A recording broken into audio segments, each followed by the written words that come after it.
প্রিয় দর্শক, আসসালামু আলাইকুম। শুভ সকাল। প্রতিদিন সিল টিভির সকালের অনুষ্ঠান সংবাদ শিরোনাম দেখার সাদর আমন্ত্রণ জানাচ্ছি। প্রিয় দর্শক, আমরা দুঃখিত, আজকে গতকালকে ঈদে মিলাদুন্নবী উপলক্ষে ছুটি থাকায় কোনো পত্রিকা, অর্থাৎ প্রিন্টেড কোনো পত্রিকা আমরা হাতে পাইনি। আমরা অনলাইন থেকে যে খবরগুলো পেয়েছি সেটার উপরে আজকে আমরা বিশ্লেষণ করব। আজকেও বিশ্লেষণ করবেন অধ্যাপক আব্দুল লতিফ, লেখক ও উদ্যোক্তা। লতিফ ভাই, আপনাকে স্বাগত। প্রিয় দর্শক, অনুষ্ঠানটি আজকে যার সৌজন্যে সম্প্রচারিত হচ্ছে PI agro farm and products, গোয়েনঘাটের কৃষি পণ্য উৎপাদনের একটি প্রতিষ্ঠান।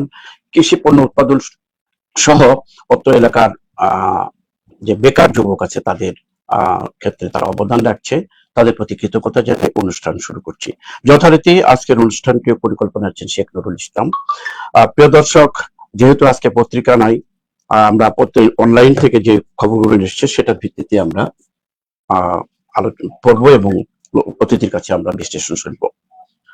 প্রথমে যে খবরটি আমি পড়ার চেষ্টা করতেছি অনলাইন থেকে, সিলেট টুডে। সিলেট নগরীর একটি কলেজ থেকে 6 জন ছাত্রী উচ্চশিক্ষায় প্রায় 75 লক্ষ টাকার 60,000 মার্কিন ডলার বৃত্তি স্কলারশিপ পেয়েছেন। বৃত্তিপ্রাপ্ত ছাত্রীরা হলেন নাফিসা সাব্বির চৌধুরী, আয়েশা সিদ্দিকা, সুহানা আক্তার, মমতাহিনা তানহা, মেরিন জাহান রুহি ও সুরাইয়া খান রুবাইয়া। তারা সকলেই সিলেট নগরের উইমেন্স মডেল কলেজের ছাত্রী। একটা বিশাল একটা সংবাদ আমাদের জন্য, এটা কলেজের জন্য শুধু না, সিলেটের জন্য আমরা একটা গর্বের সংবাদ বলে মনে করি। চট্টগ্রাম এশিয়ান ইউনিভার্সিটি ফর উইমেনে উচ্চশিক্ষার জন্য তারা এই বৃত্তি পেয়েছেন। শেভরনের সহযোগিতায় এশিয়ান ইউনিভার্সিটি ফর উইমেন উচ্চশিক্ষার সুযোগ করে দিয়েছেন। বিশ্ববিদ্যালয়ের পক্ষ থেকে 4 বছরের জন্য 60,000 মার্কিন ডলারের বৃত্তি দেওয়া হবে। এই খবরটি আমরা সাথে সাথে একটু বিশ্লেষণ করি। একজন সাবেক শিক্ষক হিসাবে আপনার কি? আসলে হায়ার এডুকেশনটা আমরা গত আলোচনায় বলেছি, হায়ার এডুকেশনটা অ্যাকচুয়ালি ইনভেস্টমেন্টের জন্য, যে মানুষ ইনভেস্ট করে বেটার রিটার্নের জন্য। হায়ার এডুকেশনের পরে মানুষের কোয়ালিটি ডেভেলপ করে, মানুষের স্কিল ডেভেলপ করে, মানুষ বেটার ইনকাম করে, রিটার্ন অনেক বেশি। সেজন্য এটা আসলে এসেনশিয়াল বিষয় না। কিন্তু যারা এক্সট্রা অর্ডিনারি ট্যালেন্টেড, যারা ইন্ডিভিজুয়াল ট্যালেন্টে এক্সট্রা অর্ডিনারি, তারা সাধারণত হায়ার এডুকেশন করে এবং করা উচিত। আমাদের দেশে একটা সিস্টেম হচ্ছে আমরা সবাই হায়ার এডুকেশন করি, কিন্তু আলটিমেটলি দেখা যায় এই এডুকেশন থেকে কোনো রিটার্ন আসে না। এজন্য রিটার্ন আসে না, যে এডুকেশন নিল সে ওই কোয়ালিটি না। একটা অর্ডিনারি মানে স্টুডেন্ট যখন হায়ার এডুকেশন নিবে, সে কোনো মতে টেলে পাস করবে। এই পাস করে যে চাকরি করবে, আলটিমেটলি তার পারফরমেন্স এক্সেলেন্স এখানে থাকে না, সে রিটার্ন করার মতো। সেজন্য ওই যে এই সিস্টেমটা ডেভেলপ করা হচ্ছে স্কলারশিপ সিস্টেম হচ্ছে মেধাবীদের রিক্রুট করার জন্য। মেধাবীরা এত টাকায় দিতে পারবে না অনেকে, সেজন্য তাদেরকে যাতে সুযোগ দেওয়া হয়, সেজন্য স্কলারশিপ সিস্টেম সারা ওয়ার্ল্ড ওয়াইড এটা রিকগনাইজড। এবং বাংলাদেশের যারা স্কলারশিপ পায় তারা এক্সট্রা অর্ডিনারি মেরিটোরিয়াস। এই মেরিটোরিয়াস আবার চেরিশ করতে হয়, চেরিশ করে বিভিন্ন প্রতিষ্ঠান। এখানে যেটা সিলেটের যে কলেজ থেকে যারা উইমেন্স মডেল কলেজ থেকে যারা স্কলারশিপ পেয়েছে, উইমেন্স মডেল কলেজ একটা প্রাইভেট প্রতিষ্ঠান, এবং প্রাইভেট প্রতিষ্ঠানে সবসময় পারফরমেন্স নিয়ে তারা ব্যস্ত থাকে, চিন্তায় থাকে।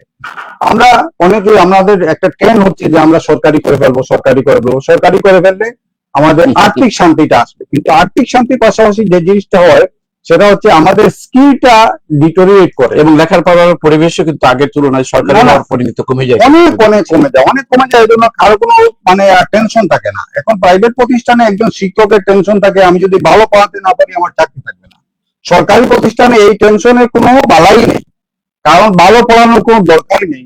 যেভাবে আছে সেভাবে চলবে, তার প্রমোশন টাইমলি যেটা পাওয়ার সেটা পাবে।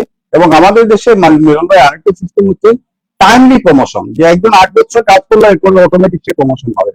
এই জিনিসটাই হচ্ছে আমাদের মানে পারফরমেন্সের কাল। গত ইয়েতে আমরা আলোচনা করেছিলাম যে পারফরমেন্সে খরা, দক্ষতায় খরা বলে একটা কথা ছিল। এই দক্ষতায় খরা পাওয়ার কারণ কি না, এখানে আপনি মেনশন করেছিলেন শিক্ষকতায় দক্ষতার খরা হওয়ার কারণ হচ্ছে কোয়ালিটি না দেখে শুধুমাত্র টাইম স্কেলে প্রমোশন হয়।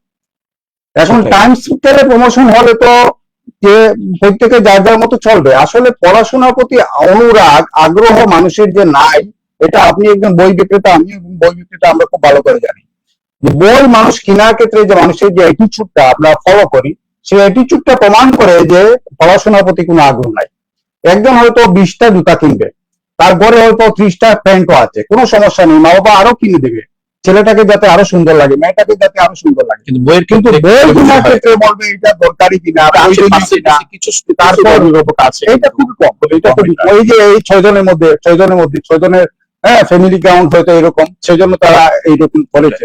কিন্তু বাকিদের এই যে 6 জন পেল, সবাই তো পাওয়ার কথা ছিল, কিন্তু আলটিমেটলি পাচ্ছে না, এই জন্য যে মা বাবার বা টোটাল এনভায়রনমেন্টাল পড়াশোনার প্রতি কোনো আগ্রহ নেই। এই আগ্রহটা বিল্ড আপ করতে হলে আমাদের একদম প্রথম থেকে শুরু করতে হবে।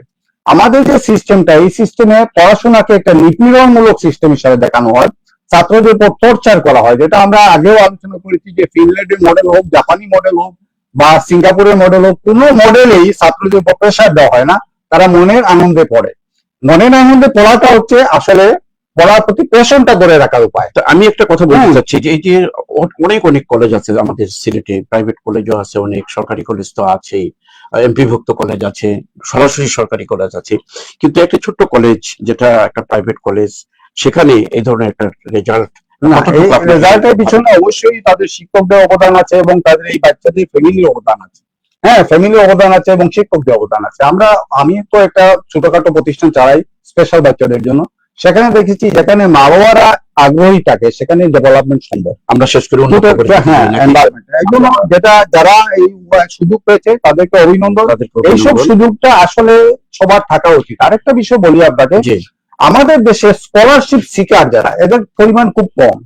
আমাদের যেগুলো আছে, ওই যে যেগুলো স্টুডেন্টকে কাউন্সেলিং করে বাইরে পাঠায়, তারা পয়সার বিনিময়ে পাঠায়, কিন্তু স্কলারশিপ ইয়ে করে দেয় না, এই প্রতিষ্ঠানটা, এই যে স্কলারশিপ চট্টগ্রাম এইটা সম্পর্কে আমি জানি। এই প্রতিষ্ঠানটা অ্যাকচুয়ালি একটা রিনোন প্রতিষ্ঠান এবং এরা মানে ওমেন্সদের ডেভেলপমেন্টের জন্য করা হয়েছে, এবং এটা আসলে একটা জয়েন্ট ভেঞ্চার, অনেকগুলো দেশ মিলে করেছে, এশিয়ার বিভিন্ন দেশ মিলে এই কাজটা করে। আমরা থাকি, আমরা তো বিষয়টা হচ্ছে আমরা কৃতজ্ঞতা জানাচ্ছি, পাশাপাশি স্কুলকে আমরা ধন্যবাদ জানাচ্ছি এবং অন্য স্কুলকে এই পদাঙ্ক অনুসরণ করার জন্য আমরা আহ্বান জানাচ্ছি।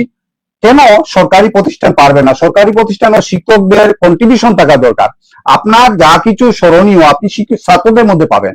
আপনার ছাত্ররা যদি কিছু করে, তার কৃতিত্ব আপনার, সেই বিষয়টা আপনারা মাথায় রেখে আগান, আশা করি আপনারা সাকসেস। পাশাপাশি শেভরনের সহযোগিতায় এইটা হয়েছে, শেভরনকে আমরা কৃতজ্ঞতা জানাই। আর বিশেষ করে এই অত্র কলেজের বর্তমান যিনি প্রিন্সিপাল এবং সে প্রতিষ্ঠাতা প্রিন্সিপাল ওয়াদুত ফাদার, তার প্রতিও আমাদের অভিনন্দন। ভালো একটি উদ্যোগ নিয়েছে, অ্যাকচুয়ালি ভালো রেজাল্ট করার জন্য নিরলস পরিশ্রম করে যায়। না, এই বিষয়টা ওদের আরো এনকারেজ করবে এবং আরো বেশি এগ্রেসিভ হবে। আমরা চাই ওদের এগ্রেসিভনেস আরো ভালো, শিক্ষকদের ভালো, এবং অনেক অনেক ধন্যবাদ ভাই। আমরা অন্য খবরে দিয়ে যাচ্ছি। আজকে বলেছি আমাদের আজকে প্রিন্টেড পত্রিকা নাই, আমরা অনলাইন থেকে যে সংগ্রহ করেছি সেখান থেকে সিল টিভি নিউজে এখানে করা কালেকশন করেছে। কাতারে নিহত 5 প্রবাসীর পরিবারের অনুমোদনের চেক দিলেন প্রবাসী কল্যাণ মন্ত্রী আরিফ হক চৌধুরী। আমরা জানি যে গত 21শে জুন কাতারে একটি ভয়াবহ দুর্ঘটনায় মারা গেল 5 জন, সবাই কানাইঘাটের। এদেরকে প্রত্যেককে 3 লক্ষ টাকা করে আর্থিক অনুদান দেওয়া হলো। আর্থিক অনুদানটা যদিও তুলনায় মনে করি, তারপরে এই উদ্যোগকে কেমন ভাবে মনে করেন? উদ্যোগটা এটা ডিজার্ভ করে। ওদের না স্কিমটা করা হয়েছে ওদের জন্য, এখানে আসলে এমন কিছু নাই, এটা যে দেওয়া এটা স্বাভাবিক। কিন্তু বিষয়টা হচ্ছে, দেখেন, মানুষের জীবনে মূল্য হয় না। এই যারা নিহত হয়েছে তাদেরকে রিপ্লেস কখনো করা যাবে না। আপনি 30 কোটি টাকা দিয়েও কিন্তু এইটা পাওয়া যাবে না, ওকে আর পাওয়া যাবে না। কিন্তু আসল ব্যাপারটা হচ্ছে কাতারে এইগুলো অ্যাক্সিডেন্টের পরিমাণ খুব কম হয়, এদের ব্যাড লাক এটা হয়েছে, এটা আল্লাহর হুকুম ছিল হয়তোবা, হ্যাঁ, এবং আল্লাহর হুকুমেই সবাইকে চলে যেতে হবে, বিভিন্ন ভাবে আমরা চলে। আচ্ছা, এটা তো দিল বা আমাদের প্রধানমন্ত্রীর থেকে নির্দেশনা, যেহেতু ওদের কাতারে ঘটনা হয়েছে, এটা প্রবাসী কল্যাণ মন্ত্রী যদি পররাষ্ট্র ভাবে নীতির মধ্যে দিয়ে ফেলিয়া কাতার থেকে এটা হবে, কারণ হচ্ছে এখন পররাষ্ট্র মন্ত্রণালয়ে একজন আমাদের 3 জন মন্ত্রী আছেন, একজন মন্ত্রী 2 জন প্রতিমন্ত্রী, 3 জন মন্ত্রী আছেন। আশা করি এটা হবে এবং 3 জন মন্ত্রী আসলে অ্যাক্টিভ, আমি যতটুকু জানি। আশা করি এটা হবে, এবং এমনিতেই তারা করে, কাতারের সিস্টেমটাই হচ্ছে তারা অটোমেটিক্যালি করে। প্রধানমন্ত্রীর উপদেষ্টা এটা হিসেবে করবে। ছিলেন যিনি, ওনাকে প্রতিমন্ত্রী করা হলো, সিলেটের কিছু সন্তান বলবো তাকে।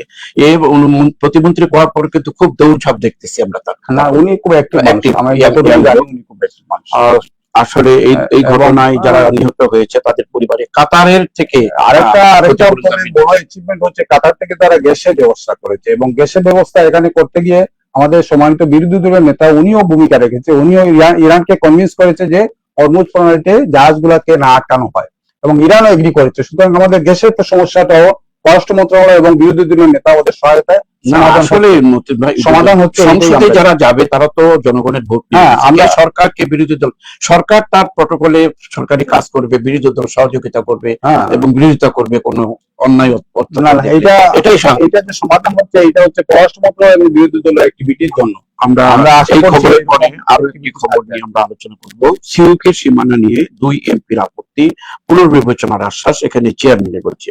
সিলেট উন্নয়ন কর্তৃপক্ষ সিউকের আনুষ্ঠানিক যাত্রা শুরু হয়েছে। শুরুর দিন থেকেই অধিক্ষেত্র নিয়ে আপত্তি তুলেছেন সিলেটের 2 সংসদ সদস্য। প্রস্তাবিত 995 বর্গ কিলোমিটার এলাকার কাজ মধ্যে গোলাপগঞ্জ ও বিশ্বনাথ উপজেলাকে আপাতত না রাখার অনুরোধ চাইছে তারা। তারা চাচ্ছে না সিউকের অন্তর্ভুক্ত থাকতো। না, বিষয়টা হচ্ছে মিলন ভাই, ম্যানেজমেন্টের ফর্মুলা যেটা আছে, ম্যানেজমেন্টের ফর্মুলা যেটা মানে হেনরি ফেওলের 14 প্রিন্সিপলস অফ ম্যানেজমেন্ট আছে, অন্যান্য ফর্মুলা যেটা আছে, সেই ফর্মুলা কিন্তু এইগুলা পড়ে না। লেয়ার তৈরি করাটা, এটা নিয়ে আপনার সাথে আরেকদিন আমরা কথা বলেছি, লেয়ার তৈরি করাটাই হচ্ছে ম্যানেজমেন্টকে দুর্বল করে ফেলা। যখনই আপনি লেয়ার তৈরি করবেন, এই যে সিউক করা হলো, সিউকে এখন যারা আছে তাদের বয়স, তাদের কনভিন্সিং অ্যাটিটিউড, তারা কতটুকু সিউকের কর্তৃপক্ষকে কনভিন্স করতে পারবে তার উপর নির্ভর করবে তার বরাদ্দ। হ্যাঁ, এই জিনিসটাই হচ্ছে প্রধান অন্তরায়। এইটাকে না করে এখন যেহেতু আমাদের আসলে দেশটা তো অত বড় না, 55,526 বর্গমাইল, মানে ইন্ডিয়ার একটা প্রদেশের থেকে ছোট। সেই অবস্থায় আমাদের যেটা ছিল সেটা হচ্ছে ডাইরেক্ট কমিউনিকেশন, সেটাই ভালো ছিল। প্রত্যেকটা এলাকা ডাইরেক্টলি কমিউনিকেট করবে মিনিস্ট্রির সাথে এবং তাদের বরাদ্দ। আবার অনেকে বলে যে ক্ষমতার বিকেন্দ্রীকরণ নাকি। না, বিকেন্দ্রীকরণ এটা না, বিকেন্দ্রীকরণ লেয়ার তৈরি না, ডাইরেক্ট যে রিলেশনশিপ, এটা হচ্ছে ভালো জিনিস। বিকেন্দ্রীকরণ হচ্ছে অন্য বিষয়। বিকেন্দ্রীকরণ তো এই যে মানে প্রত্যেকটা কনস্টিটিউয়েন্সি আলাদা করা হলো, এটাই বিকেন্দ্রীকরণ। আমি খবরের আরেকটা লেয়ার না, আরেকটা এমপি যে এটা হবে এবং আরো কনফ্লিক্ট আরো বাড়বে। সেজন্য এই কনফ্লিক্টটা রিমুভ করার জন্য মাননীয় প্রধানমন্ত্রীর কাছে আমাদের অনুরোধ হচ্ছে, এই সিস্টেমটা বাদ দিয়ে যেটা ছিল আমাদের ওই সিস্টেমটাই রাখা ভালো। ডাইরেক্টলি কমিউনিকেট করবে মিনিস্টারের সাথে এবং প্রত্যেকে যার যারটা আদায় করে নেবে। জনগণের মধ্যে একটা বলা বলি শুরু হয়েছে কি যে মেয়রের আর কাজ কি থাকলো তাহলে? না, এখানে অনেক কনফ্লিক্ট তৈরি হবে। সেজন্য এটা আসলে খুব বেশি যে ফ্রুটফুল হবে আমার মনে হচ্ছে না। সেজন্য ম্যানেজমেন্ট এটাকে বলে না, ম্যানেজমেন্ট এটাকে এলাও করে না কখনো ইনডাইরেক্ট কমিউনিকেশন করা। এই 2 জন এমপির এই যে অনাগ্রহ, এটা কি কিভাবে? না, এটা তো হতে পারে, এটা তো আরো বাড়বে, অনাগ্রহ আরো বাড়বে, কনফ্লিক্ট আরো বাড়বেই। কারণ হচ্ছে এখানে স্বার্থের দ্বন্দ্ব। তো আমি মনে করছি আমি প্রফেশনালি পাচ্ছি না, আমি তো বলবো যে আমি আপনার সাথে নাই, এটা স্বাভাবিক। অর্থাৎ ওই এমপি দেখছেন তার এলাকায় যদি নগর উন্নয়নের মধ্যে ঢুকে তার তো কোনো ফাংশন থাকবে না, তার ফাংশন থাকবে না, এরপরে সে আদায় করতে পারবে না। অনেকগুলো চিন্তা আছে তার, যে আমি আদায় করতে পারবো না, আমি এখানে কনভিন্স করতে হবে, তাদের মিনিস্ট্রিকে কনভিন্স করতে হবে। হ্যাঁ, এই জিনিসটা আমার জন্য কঠিন হয়ে যাবে। এটা পর্যবেক্ষণের বিষয় না, এটা আসলে একটা মানে স্বতঃসিদ্ধ। এটা ম্যানেজমেন্টের ফর্মুলাতে বলা হয়েছে যে ডাইরেক্ট রিলেশনশিপটা ইফেক্টিভ। হ্যাঁ, যেটা ইনডাইরেক্ট রিলেশনশিপ, আপনি মনে করেন এই যে তৈরি হয়, ওই যে আমরা বলি প্রপাগান্ডা কেমনে তৈরি হয়? হ্যাঁ, প্রপাগান্ডা তৈরি হয়, আমরা এটাকে বলি অনেকটা আঙ্গুল লোকা বলি। এই যে জিনিসগুলা আপনার, আমি গেলাম কনভিন্স করতে, আমার কথাটাকে আপনি সরাসরি প্রুভ করতে পারবেন না, সরাসরি প্লেস করতে পারবেন না, কথাটাকে আরো রঙিয়ে প্লেস করবেন, অথবা মিসিং হবে, অনেক সমস্যা তৈরি হবে। একটা কথা আরেকটা এক মুখ থেকে অন্য মুখে গেলেই কিন্তু। এবং আরেকটা উদাহরণ দিই আপনাকে, ডাক্তারের কাছে যদি আপনি একটু রুগী নিয়ে যান, ডাক্তাররা কি বলে? রুগী বলুক। হ্যাঁ, কেন? কারণ রুগী তার সমস্যাটা বুঝে, আপনি তার সমস্যা বুঝেন না। আপনি বলতে গেলে এটাকে অতিরঞ্জিত করবেন অথবা মিসিং করবেন বা বলবেন। হ্যাঁ, বলবেনও না। এই যে লেয়ার তৈরিটা একটা মারাত্মক। সেজন্য লেয়ার যত তৈরি হবে তত উন্নয়নের ব্যাঘাত হবে। আর আমাদের উন্নয়নটা একবারে সিম্পল। আমাদের দেশে ইলেকট্রিসিটি উন্নয়ন একটা জাতীয় পর্যায়ে উন্নয়ন হয়ে গেলে সমস্যার সমাধান থাকে না। অনেক সমস্যার সমাধান করার জন্য চেষ্টা করতেছে, হয়তো একটা পদক্ষেপ কিন্তু আপনি যে বিশ্লেষণ করে এই পদক্ষেপটা আমাদের দেশের জন্য, যে লোক সংখ্যা কম, এরিয়া কম, এই হিসাবে এটা না করলে সম্ভবত ভালো হতো, অনেক ভালো হতো, আকৃত অনেক হতো। ভালো হতো এই বিষয়টা। আপনার এই বিশ্লেষণ বিষয়টা আসলে আশা করি প্রশাসন চিন্তা আমাদের করবেন, আমরা এই নেতৃবৃন্দর কানে যদি যায়, প্রশাসন এটা বিষয়টাকে নিয়ে চিন্তা করবেন এবং ভবিষ্যতে এখান থেকে বিরত থাকবেন। আরো খবরে আসি আমরা। আরেকটি খবর এখানে আছে, নেপালে গতকালকে, আমরা এটাকে বন্যা বললে ভুল হবে, একটা সুনামির মতো হয়েছে। ভয়াবহ একটা নদীর পানির যে স্রোত এসে ঘর বাড়ি ব্রিজ কালভার্ট সম্পূর্ণ ধ্বংস করে দিয়ে আসছে। নেপালে আকস্মিক বন্যায় নিহত বেড়ে 162, নিখোঁজ প্রায় 400। এটা হচ্ছে আগের নিউজ, সম্ভবত এখন এটা বেড়ে আরো বেশি হয়েছে। হঠাৎ করে নেপালে এই ধরনের একটি সুনামির মতো হয়ে গেল, এ ব্যাপারে আমাদের বলার তো কিছু নাই, বলার কিছু নাই, এটা তো আল্লাহ তাআলার ইয়া আছে, কোরআন শরীফে আয়াত আছে, বিসমিল্লাহির রহমানির রহিম, ইযা সামাউন ফাতারাত ওয়া ইযাল কাওয়াকিবুন তাসারাত ওয়া ইযাল বিহারু ফুজ্জিরাত ওয়া ইযাল কুবুরু বুসিরাত। এই যে কিয়ামতের যে বিভিন্ন আলামত, এই আলামত গুলো আল্লাহ তাআলা বিভিন্ন সময় দেখায়। এই যে এই বন্যাটা, এই বন্যার কোনো ব্যাখ্যা আপনি দিতে পারবেন না, কেন হলো তার ব্যাখ্যা দিতে পারবেন না। হ্যাঁ, এটা আমেরিকায় হয়, আমেরিকায় বন্যা হয়, আমেরিকায় করা হয়, হ্যাঁ, যত উন্নত দেশ আছে সেখানেই হয়। আল্লাহর যে একটা ক্ষমতা আছে, এই ক্ষমতা একটা আল্লাহ প্রকাশ করে। সেটার পাশাপাশি এখন বিষয়টা হচ্ছে আয়াত দিয়ে যেটা বুঝালেন যে যে আমাদের যে যে অনিবার্য দেশ, যে পৃথিবী যে ধ্বংস হবে তার অনিবার্যতা একটা নমুনা হিসেবে। না, এটা নমুনা হিসাবে আল্লাহ তাআলা বিভিন্ন সময় দেখায়। যে কয়েকদিন আগেও আপনার খরা হলো, আগুন লেগে গেল ইউরোপে, হ্যাঁ, আগুনে সব শেষ করে দিল। এইগুলো হচ্ছে আল্লাহ আল্লাহর অস্তিত্বটাকে তখন কিন্তু মানুষ অনুভব করার জন্য। এখন বিষয়টা হচ্ছে যে বন্যাটা হয়েছে, এখন বিশ্ব কমিউনিটি হচ্ছে এমন শক্ত যে যে কোনো সময় এই বিষয়টাকে ইন্টারফেয়ার করতে পারে, সারা ওয়ার্ল্ড ইন্টারফেয়ার করতে পারে।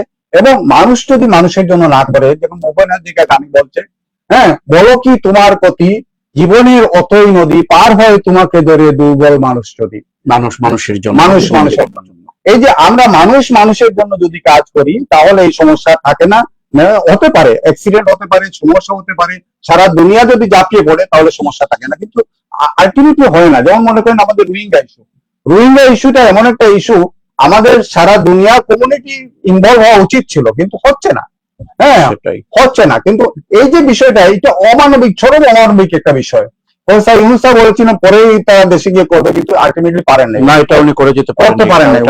সেজন্য সারা ওয়ার্ল্ডের যে বিষয়টা, এগুলো আসলে আসলে দুনিয়াটা চলে কি জন্য? আমরা একটা গান আজকে মনে হলো মিলন ভাই, হ্যাঁ, সালাম পৃথিবী তোমাকে সালাম, দুনিয়াকে করেছো টাকার গোলাম। সারা দুনিয়া দেখবেন টাকার পিছনে ঘুরছে, যেখানে তার স্বার্থ আছে সেখানে কাজ করবে, সেখানে মানবতা দেখাবে। আলটিমেটলি এভাবে মানবতাবোধকে গ্রো করতে হলে আমাদের জেনজি, সারা দুনিয়ার জেনজিকে ঐক্যবদ্ধ হতে হবে, সারা দুনিয়ার জেনজি এক হোক, এই প্রচার স্লোগান হোক। আর আপনি সুন্দর সুন্দর উদাহরণ নিয়ে আসেন, গানের কলি দিয়ে বোঝানোর চেষ্টা করেন দুনিয়াটা আসলেই টাকার গোলাম।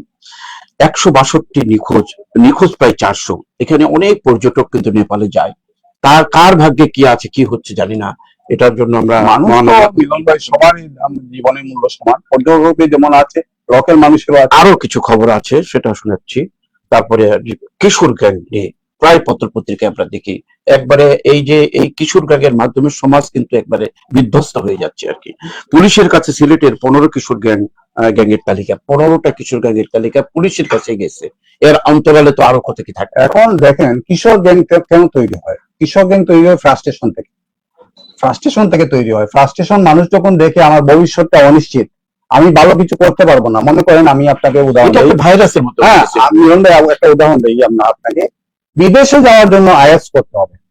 এই আইএলটিএস করার ক্ষেত্রে দেখা যায় একবারে নিম্নমানের ছাত্র এসে কিন্তু আইএলটিএস স্কোর করতে পারে, কারণ হচ্ছে সে জানে আমি স্কোর করলে বিদেশ যাব, ঠিক না? এবং সেখানেও সার্টিফিকেটের মধ্যেও অনেক অনেক ঝামেলা। না, সেটা বলছি, যেটা কিশোরদের সামনে যদি ভালো একটা প্ল্যান থাকে যে আমি এই করলে আমি এই হবে, তখন কিন্তু এই কিশোররা গ্যাং বাদ দিয়ে পড়াশোনায় করছে। আরেকটা বিষয় হচ্ছে আপনি কত বলবেন, আপনার কাছে তালিকা আছে 15 কিশোর গ্যাংয়ের, 150টা তৈরি হবে। কারণ হচ্ছে সমাজে যখন ফ্রাস্ট্রেশন থাকবে তখন অটোমেটিক্যালি গ্যাং তৈরি হবে। মানুষ দেখবে এটাই পথ, সহজ পথ। হ্যাঁ, সহজ পথটাই বেছে নেবে। হ্যাঁ, এটা বলা হয়, যেমন ইয়ের একটা গানে আছে যে সোজা পথে চলা ভালো, সোজা পথে কেউ চলে না, বাঁকা পথ হরদম চলছে সব আনাগোনা। বাঁকা পথে মানুষ সব চলাফেরা করে, সহজ পথে মানুষ চলতে চায় না। এই যে সহজ পথটা আমাদের সহজ না, আমাদের জন্য সহজ না। আপনি পড়াশোনা করলেন, পড়াশোনা করে আপনি চাকরি পেলেন না, আপনাকে বিদেশ যেতে হবে। বিদেশ যাওয়ার জন্য আপনি দালালে আশ্রয় নিন, দালাল আপনাকে মেরে দিল, হ্যাঁ, আপনি সাগরে গিয়ে মারা গেলেন। এই যে ভবিষ্যৎটা আমাদের, এই ভবিষ্যতেই জন্ম নিচ্ছে। এই যে তখন এইবার যেটা হলো এসএসসি পরীক্ষাতে 40% মানে ফেল। এই 40% ফেইলের মধ্যে তাদের অবস্থান কিশোরগঞ্জে যাবে না, কারণ তাদের তো কোনো ভবিষ্যৎ নাই, আপনি ভবিষ্যৎ নষ্ট করে দিচ্ছেন। হ্যাঁ, এখন আমরা 15 কিশোর গ্যাংয়ের যে তালিকা গেল পুলিশের কাছে, পুলিশের এখন কি করণীয় বলে মনে করেন? আপনার সাজেশন কি থাকবে? না, কিশোরদের জন্য তো সারা দুনিয়া আছে কিশোর সংশোধন কেন্দ্র, কিশোরদের জন্য বিচার হয় না, কিশোরদের জন্য বিচার হয় না, এদেরকে জেলেও নেওয়া যায় না, এদের হচ্ছে সংশোধন কেন্দ্রে নিতে হয়। কিশোররা খুন করলেও কিন্তু ওদেরকে সংশোধন নিতে হয়। কিশোরদের জন্য যে বিষয়টা, এই বিষয়টা আপনাদের পুলিশ কি করবে বলেন? পুলিশ হয়তো এদেরকে শাস্তি দিল, এদেরকে ধরলো বা এদেরকে ইয়া করলো, পুলিশের কাছে যাওয়া মানে এগুলো রিপোর্ট করে তাদেরকে ধরবে ধরবে এবং এদেরকে চুরকে ডাকাত বানিয়ে ছেড়ে দেবে। চুর যদি হয় তাকে জেলে নেওয়া হবে, সে ডাকাত হয়ে সমাজে বের হবে। হ্যাঁ, সন্ত্রাসী হয়ে আর সমাজে এই জেলে যাওয়া মানে কি এই পরিবারটা কিন্তু আরো ধ্বংস। পরিবারটা, এবং জেলে গিয়ে সে কাদের সংস্পর্শে থাকবে, এমন কিছু লোকের সংস্পর্শে থাকবে যারা তাকে আরো ট্রেন করে দেবে। সে বের হবে যখন আরো বড় সন্ত্রাসী হয়ে বের হবে।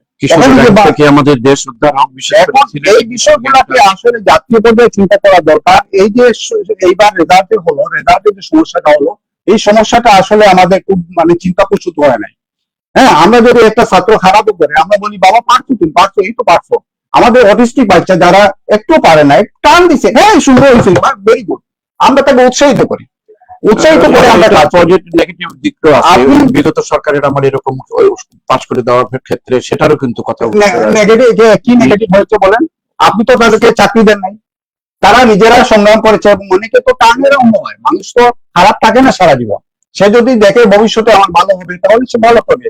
অনেকগুলো ছাত্র কিন্তু স্কিল ডেভেলপমেন্টে গেছে, হ্যাঁ, যারা ফার্স্ট করছে তারা দেখছে আমি এই লাইনে গিয়ে লাভ নেই, আমি ওয়ার্কশপে যাই কাজ শিখি, এবং কাজ শিখছে, হ্যাঁ ভালো করতেছে। আপনার পরামর্শটা এটাই হচ্ছে যে যারা মোটামুটি ভাবে বুঝে তাদেরকে পাশ করে দিলেই সম্ভবত। না না, পাশ করে দেওয়া তো আপনার দায়িত্ব, আপনি ফেল রাখার দায়িত্ব নয় তো। আপনি 10 বছর পড়াইলেন তাকে, আপনার চাকরি বেতন হলো, আপনার সবকিছু হলো, সরকার থেকে টাকা পাইলেন, সবকিছু হলো, কিন্তু আপনি তাকে ফেল রাখবেন। কিশোর গ্যাং নিয়ে অনেক কথা আসছে। কিশোর গ্যাং দূর করতে হলে আপনার সমাজে একটা স্থিতিশীল অবস্থা থাকতে হবে, মানুষের ব্যবসা বাণিজ্যের সুযোগ থাকতে হবে, মানুষের চাকরির নিরাপত্তা থাকতে হবে, মানুষের ভবিষ্যৎটা সুনিশ্চিত হবে।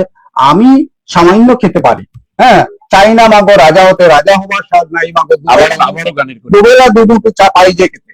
আমি সামান্য খেতে পারি, কিন্তু এটা নিশ্চয়তা দিতে হবে। এটা নিশ্চয়তা যদি থাকে তাহলে সমস্যা হবে না। এই নিশ্চয়তা সরকারের যারা বিত্তবান তারা এগিয়ে আসুক। আরেকটা বিষয় বলি মিলন ভাই, আরেকটা বিষয় ইম্পর্টেন্ট বিষয় হচ্ছে আমাদের সোশ্যাল মিডিয়া এমন কিছু জিনিস দেখানো হয় যাতে কিশোররা গ্যাং হতে উৎসাহিত হয়। এজন্য একটা হচ্ছে সামনে দেখে অন্ধকার ভবিষ্যৎ, আর পিছনে দেখে আরেকটা পথ আছে, বাঁকা পথ আছে। এই বাঁকা পথ, এই জন্য বাঁকা পথটা চলছে হরদম, চলছে আনাগোনায়। বাঁকা পথে আমাদের এই ধরনের মিডিয়া যারা খবর করে যদি এইরকম কিছু হয়ে থাকে সেখান থেকে মিডিয়াও বিরত থাকুক, মিডিয়াও এগুলো থেকে বিরত থাকা উচিত, এবং গ্যাংদের কিশোরদের আমাদের কাছে যে নিউজ সংগ্রহ আছে এর মধ্যে দুটা নিউজ আছে। একটা আন্তর্জাতিক নিউজ হচ্ছে যুক্তরাষ্ট্রের ইতিহাসে একসঙ্গে 2 লাখ মানুষের ভিসা বাতিল হতে যাচ্ছে, আর হচ্ছে গ্রিন কার্ড প্রত্যাশী বাংলাদেশিদের জন্য সুখবর। কার্ড নিয়ে সবসময় আপনি কার্ডের সত্যিকার অর্থে বিপক্ষে বললে ভুল হবে, উৎসাহিত করুন না, এরকম কথাটা আপনার। গ্রিন কার্ড আলাদা বিষয়, গ্রিন কার্ড হচ্ছে আমেরিকায়, আমি ভুল করেছি, এই কার্ড আমাদের কার্ড না, এই কার্ডের সেটা না, কার্ড বলতেই হঠাৎ করে চলে আসছে আমার কাছে এটা। যেখানে গ্রিন কার্ড প্রত্যাশী বাংলাদেশের জন্য একটা সুখবর। এই খবরের পাশাপাশি আন্তর্জাতিক খবর আরেকটা বলা হচ্ছে যুক্তরাষ্ট্রের ইতিহাসে একসঙ্গে 2 লাখ মানুষের ভিসা। মানে এখানে দুইটা বিষয়, একটা হচ্ছে গ্রিন কার্ড প্রত্যাশীদের মানে ট্রাম্প প্রশাসন বন্ধ করে রাখছিল, এখন আইন তাদেরকে রায় দিয়েছে এটা বন্ধ করা যাবে না, এটা রাইট। 14 বছর 15 বছর থেকে মানুষ অপেক্ষা করতেছে, তাদের গ্রিন কার্ড দেওয়া হোক বা তাদেরকে আসতে সুযোগ দেওয়া হোক। তাহলে ভিসা বাতিল হতে যাচ্ছে। আর ভিসা বাতিল এটা হচ্ছে ট্রাম্পের আরেকটা সিদ্ধান্ত, আলটিমেটলি এটাও কোর্টে টিকবে না, কারণ হচ্ছে ওদের আইন, এবং ওদের আইন কিন্তু প্রশাসনের ইঙ্গিতে চলে না, ইশারায় চলে না। আমাদের দেশে অনুন্নত বিশ্বে যেটা হচ্ছে আমাদের আইন প্রশাসন সবই হচ্ছে আমাদের ইশারায় চলে। এবং সিনহার ঘটনা আমরা জানি, সিনহা কেন দেশ ছাড়তে হলো তাও আমরা জানি। কথাটি একদিক দিয়ে বাংলাদেশের জন্য সুখবর, গ্রিন কার্ড যারা প্রত্যাশী তারা পেয়ে যাচ্ছে, এই জন্য একটা আশ্বাস। ভিসা বাতিল আসলে আলটিমেটলি টিকবে না, আলটিমেটলি যতটুকু লিগেল আছে, যতটুকু যেটা ভিসা বাতিল হওয়ার মতো সেটাই টিকবে। ওদের আইন আদালতের আশ্রয় নিলে মানুষ কিন্তু সুবিচার পাবে। আমরা মোটামুটি যে খবরগুলো নিয়ে এসছে পত্রিকায়, এই পত্রিকায় বলছে অনলাইন থেকে আমরা সংগ্রহ সেটার উপর আলোচনা করলাম। গতকাল হয়ে গেল ঈদে মিলাদুন্নবী, বিশ্ব মানবতার মুক্তির দূত হযরত মুহাম্মদ সাল্লাল্লাহু আলাইহি সাল্লামের গতকালকে ছিল 12ই রবিউল আউয়াল জন্মদিবস, এবং আমরা যতটুকু ইতিহাস থেকে জেনেছি এই দিনে তিনি ওফাত একই দিনই হয়েছে।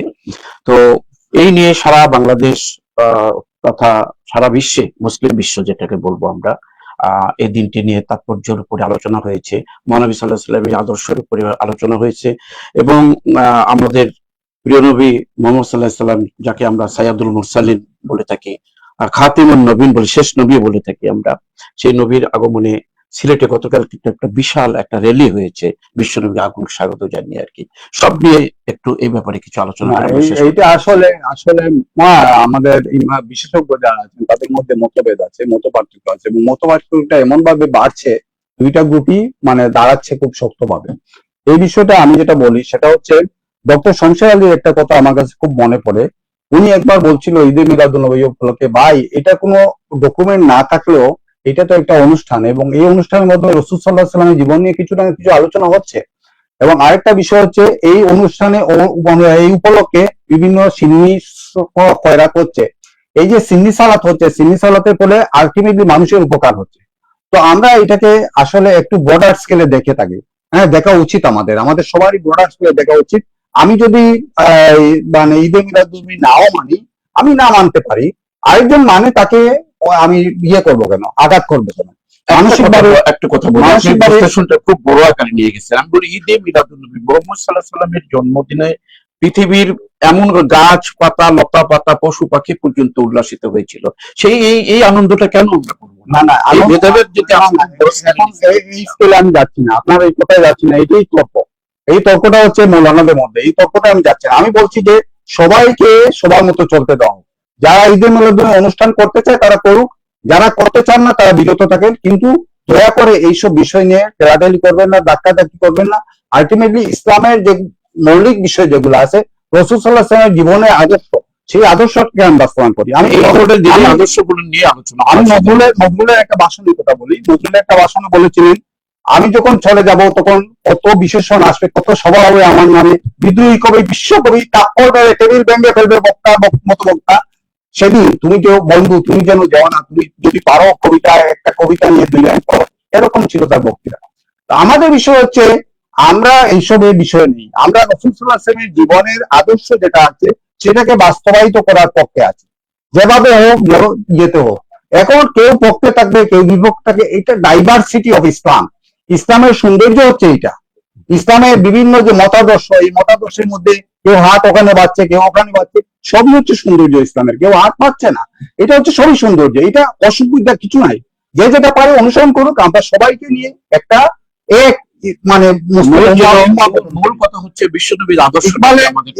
ইকবালের একটা কবিতার কথা হচ্ছে, আল্লাহ এক, রসুল এক, কোরআন এক, এমনকি হইতো কতি মুসলিম যদি হইতো এক। হ্যাঁ, তো আমরা আসলে সব মুসলিম ঐক্যবদ্ধ থাকবো, এই বিষয়টা হচ্ছে আমার কথা। অনেক অনেক ধন্যবাদ। ঈদে মিলাদুন্নবীর এই দিনে, অর্থাৎ গতকালকে হয়ে গেল, একটা সারা মাস, এটা রবিউল আউয়াল মাস, বিশ্বনবীর আদর্শ নিয়েই যেন আমরা এক মুসলিম হয়ে থাকতে পারি। মতভেদ থাকবেই, কিন্তু সেটা যেন খুনাখুনি, হানাহানি এটা না হয়, এই প্রত্যাশা রেখে আজকের অনুষ্ঠান এখানে শেষ করছি। আল্লাহ হাফিজ। আল্লাহ হাফিজ।